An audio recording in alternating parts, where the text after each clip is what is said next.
যে কি করে চাইবো। সত্যি তানিয়া, তোমাকে যত দেখছি ততই অবাক হচ্ছি। তবে তানিয়া, যাকে তুমি ভালোবেসে বাড়ি ছাড়লা সেই যখন তোমাকে চায় না, তবে তুমি বাড়ি ফিরে যাও। না, আমি বাড়ি ফিরে গেলে আব্বার দেখা ছেলের সঙ্গে আমাকে বিয়ে করতে হবে। আমি ওই ছেলেকে বিয়ে করতে চাইনি। তাহলে তুমি কি করবা? কি আবার করব? এখানেই থাকবো। না, আমি আর তোমাকে রাখতে পারবো না। এমনি তোমার জন্য আমার 3-4 দিন ডিউটি কামা হয়ে গেছে। ওরে বাবারে, কি এমন ডিউটি করতে সেই চুরি? তার আবার এত কথা, বেশি বকলে না এক্ষুনি থানাতে ফোন করব। তানিয়া, তোমার ব্যাগটা তুমি থানায় ফোন করো না।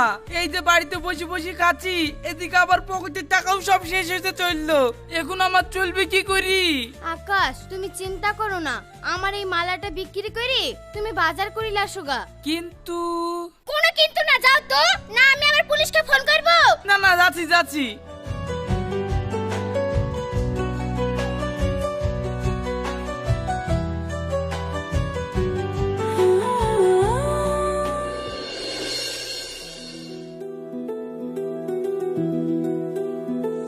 ওগো, খেয়ে নাও।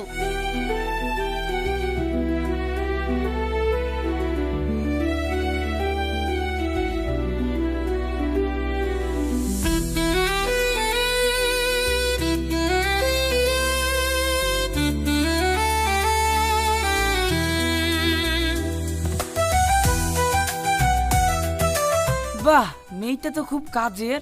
এই মেয়েটা যদি আমার বউ হইতো তাহলে কতই না ভালো হইতো। ইস, এটা আমি কি ভাবছি? ও একটা বড় লোকের মেয়ে আর আমি একটা সামান্য চোর। ওগো, কি ভাবছো?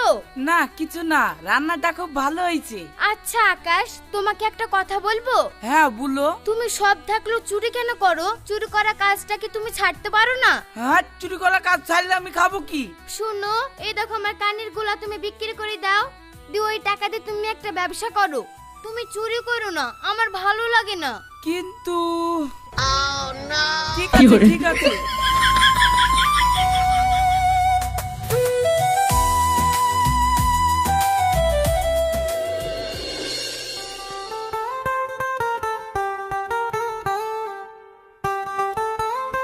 আকাশ, আকাশ তুই কোথায় গেছিলি?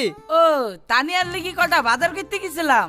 তুই এদিকে তানিয়ার জন্য বাজার করতে গেছিলি, আর তানিয়ার আব্বা পুলিশ এসে তানিয়াকে তোর বাড়ি থেকে তুললে চলে গেছে।